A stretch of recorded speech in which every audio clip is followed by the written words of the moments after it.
Welcome to Diligent Canine, and in this video I'm going to show how I teach an out command, a leave it command, and a hold command. So holding something in the mouth, outing something, letting something go out of your mouth, and ignoring something. They're all pretty similar in technique and they work well being taught together, so check it out.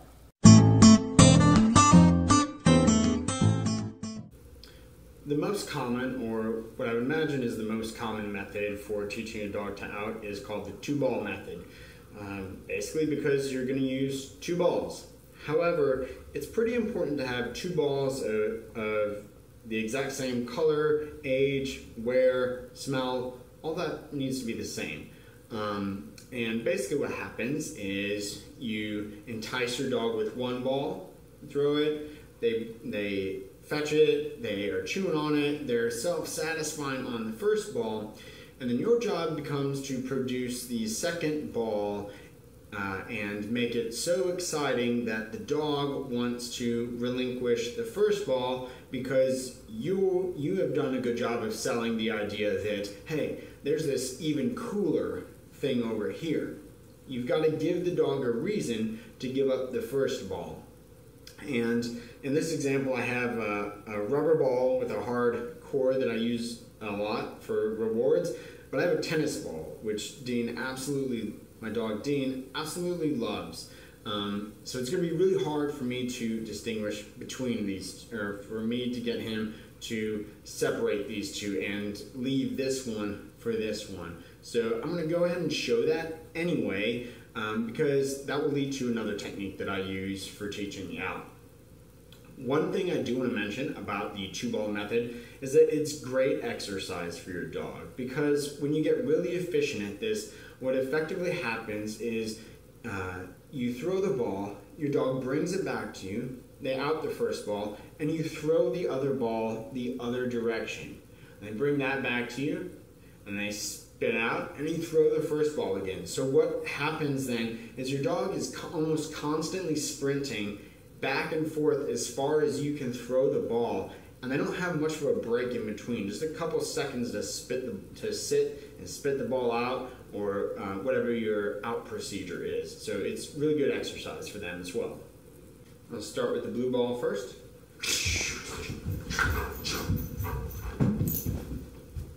Aus. Yes. Aus. Okay, so this is the problem I was talking about. So I'm going to move on to the second technique that I use here, and that's with some food. Aus. Yes. So you see there, he's hungry. It's in the middle of the afternoon, and his only food has been about half cut through training while we've been shooting videos today. So I took the food and I held it a little closer. And I held it in front of his nose. So he had the ball in his mouth and was chewing on it, and I held the food in front of his nose so he could smell it unavoidably, and obviously was hungry, opened his mouth, the ball fell out, then he could eat the food. Now, different dogs are going to have different drives for playing or for food. That is true, but all dogs need food to survive, and they're all biologically wired to need food. So the hungrier your dog is when you're training, the more you can sort of manipulate that genetic and biological need to consume nutrients. So the first technique that I use for teaching an out is the two-ball method, exchanging one ball for another.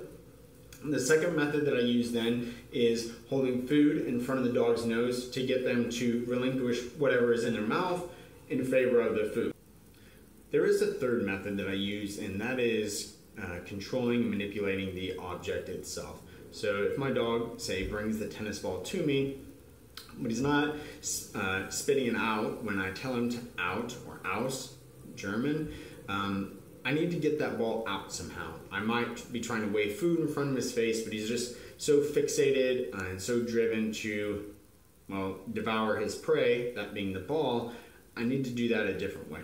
So what I have done before, and this is sometimes better illustrated with a PVC pipe, is while the dog is biting the pipe, I can hold the pipe still so that it becomes dead, if you will. and the pipe stops moving. So it's not fun anymore for the dog. What's fun is when the thing is flying through the air and they get to chase it. That incites a natural prey drive. So when I hold the pipe or the ball, you have to be careful with the ball to not get your finger in the mouth and get bit or chomped, anything like that. So it's easier to illustrate with the pipe here. I hold the pipe and give my command, and when the dog opens their mouth and lets it out, I make sure that they wait for maybe like half a second or really understand the behavior that I'm asking for, and then I mark and throw the pipe or the ball again. And your timing is really important with that part, that you absolutely do not move or make any motions until after your mark. Otherwise, your mark starts to become useless in this case.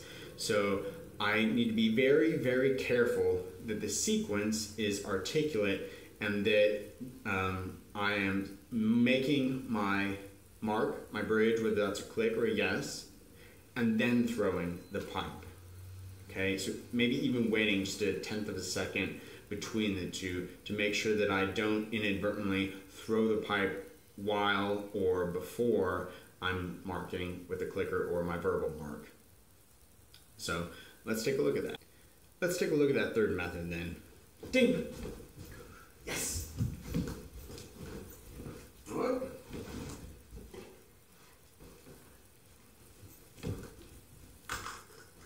Aus.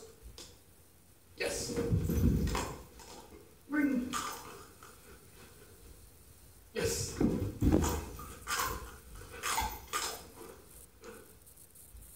Yes. Aus. Yes. Aus. Good. That third method works with the ball as well, although it can be somewhat difficult to get the ball out of the dog's mouth. So if a dog is really chomping on something, you don't want to inadvertently get bit trying to reach into their mouth, or if you're trying to hold the ball like the pipe, touching their face and maybe they feel threatened or something like that. I do it that way, but I know that my dog is not going to bite me because we've been training this for a long time. So I'm not just initiating a new dog by trying to convince him that he should spit out what's in his mouth by sort of grabbing his face. That's not what is happening here. That's not what I encourage to anybody else. I practice a lot of outs with my dog, and he knows what's going on. He knows I want this thing back. So what that third method looks like with the ball is that I may point to the ground or tell him to out, and if he keeps chewing on it, I just wait. I wait for him to spit it out, and as soon as the ball hits the ground, I kick it with my foot. So that incites the dog's prey reflex to chase the ball then, which is more exciting than just a quote-unquote dead thing in his mouth. So if I have to, I can place my foot on the ball on the ground right when he outs it and make sure that he's going to leave it alone, again, for just a half second or maybe even a full second. So I want him to out it and make sure that he's not going to spit it out, and as soon as it bounces off the ground, he's going to try to chomp it again. I want him to spit it out and leave it there. Then I mark and reward. So check it out. Yes! Aus.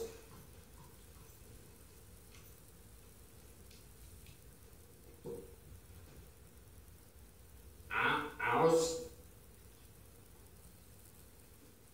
Yes.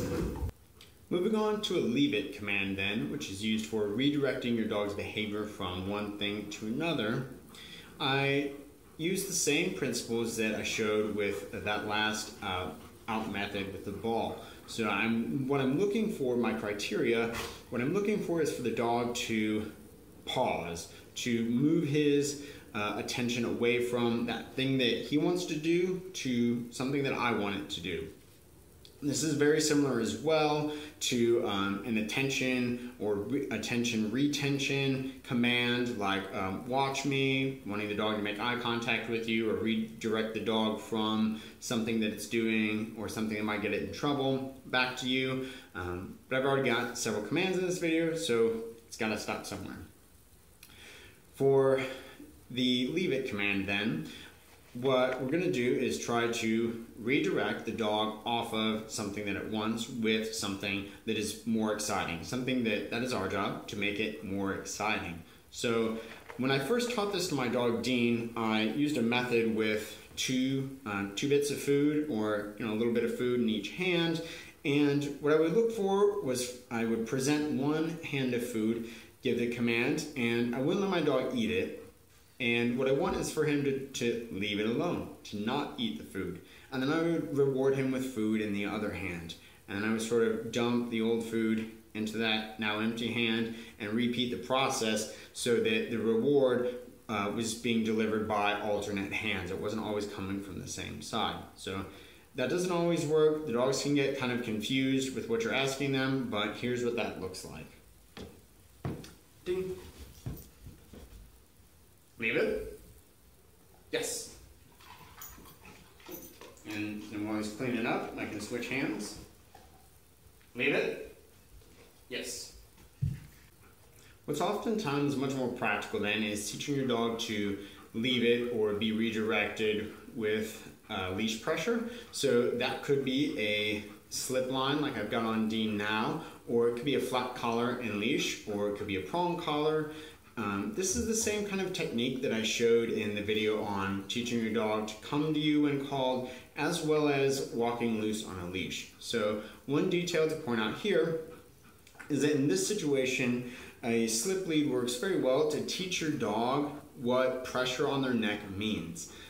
It's also an important technical feature comparing flat collars or any kind of like physical collar to rather a mechanical collar to an electronic collar, that the mechanical collars have force and direction. So when I pull on the leash, there's force being applied to the dog as well as a direction to it, meaning if you go that direction, then I'm pulling you towards the discomfort of that, whether it's a flat or a pinch collar or what have you, on your neck will go away.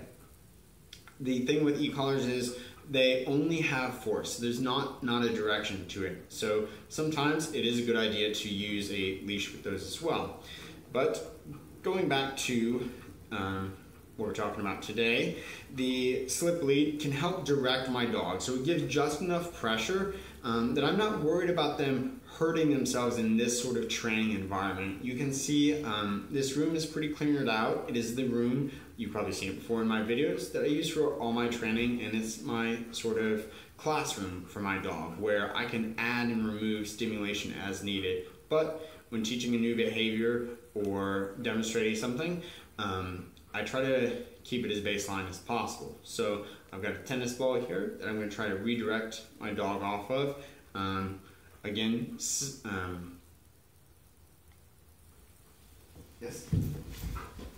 Leave it. Yes. That went very well. Leave it. Yes. So you can see I'm letting the dog correct itself. I'm not pulling on the leash. I'm not laying into it with my hip or anything like that. I'm not correcting the dog. I'm stopping moving and giving my command. So it's the dog's own forward motion that causes the correction. As soon as the dog corrects himself and comes back to me, the pressure is removed. So I'm not applying anything. Rather, I'm staying neutral and the dog is applying the pressure on itself. They just don't know that right away. So again, we move back towards the ball, I stop and let the dog apply pressure to himself. Oh, getting a little excited here. Leave it. Yes. So this is a good example as well of corrections not being punitive, and rather corrections leading to redirection to a correct behavior. So he's chasing the ball, I call him off of it, and something negative, not something negative in behavioral terms, something unpleasant, that extra stimulation, pressure on the neck is applied, and then there's force and direction to redirect the dog off of that behavior I don't want you to do towards the behavior I do want you to do. I want you to leave it alone. Moving on to the hold command, this is essentially the opposite of the out command. Because rather than spitting something out, we want the dog to hold something in their mouth. This is the foundation for a retrieve, or at least a formal retrieve, in that we don't want the dog to chew on the object while it's in its mouth. So this has its roots and application in service work, as well as dog sport. If you're sending the dog to retrieve something, pick up an object across the room, you don't necessarily want them to tear it up or destroy it while they're bringing it to you. So for that, you need a relatively hard object. A lot of times PVC is used as opposed to like a rubber ball or a soft tug or something like that that feels really enjoyable to the dog to chew on. So I also heard a tip that I haven't tried out yet, that a pipe that is wider in diameter, in other words the dog is kind of forced to open its mouth wider, helps in this process quite a bit. So if you can see where we're going with this, first we have to teach the dog to take the object in its mouth and be willing to receive that. And again, we're going to try to avoid any sort of punishment or punitive measures. So no lip pressure on the teeth or things like that. It just doesn't seem like a good idea to me. If somebody can point out why or where that is helpful, I'm willing to listen or to discuss it, but I don't recommend it. I do have a herding breed that he has no problems wanting to chase and bite things. So if I give some excitement and energy to pretty much any object that I'm holding, it's pretty easy to get him to get his mouth on it. So once the dog has their mouth on it, we then need them to close their mouth on it. So again, we are going to have to use, or at least I use, some physical pressure to guide the dog's behavior. But again, you'll see when I demonstrate, I'm not being mean or nasty. Again, there's nothing punitive happening here. I'm holding my dog's mouth closed. It's the same as like holding constant pressure when you don't want the dog to continue to pull on a leash or something like that.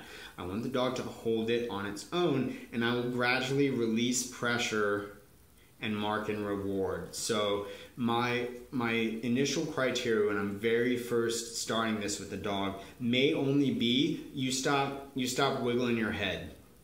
You don't even have to stop chewing, but if you just stay still for a second, I mark and reward. Okay, then my criteria is going to get greater and greater, where I start to take off my top hand for maybe just barely get it off your nose, and then mark and reward. And then maybe I hold that for a couple seconds and mark and reward. And then after that, I slowly start to take away the bottom hand as well. And I might need to give a intermediate marker to tell the dog, oh, that's not what I want. You're headed down the wrong path. Okay?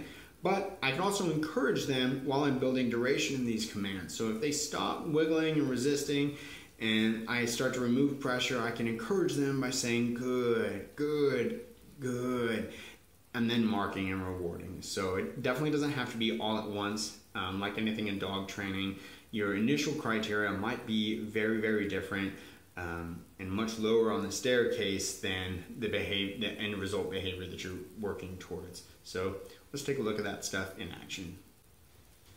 Ding. Seats. Good. Hold.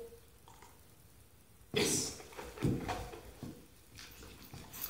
So you can tell we've had quite a bit of work. That looked really good. I'm impressed actually that he didn't chew or chomp on it. I can try to hold the PVC pipe close to the camera. He has gotten a pretty good chomps, some pretty good chomps on here before, as you can tell by the indentation. So we'll try that again for you guys to see. Ding. Give him my command, and then molding the behavior. Hold. Yes. So what I said earlier was you can start to link these behaviors together as well. Hold. Hold. Hold. Good. Aus. Yes. Ding. Hold. Give it some life. Oh, there he goes. Hold. Good. Up. Good. Yes.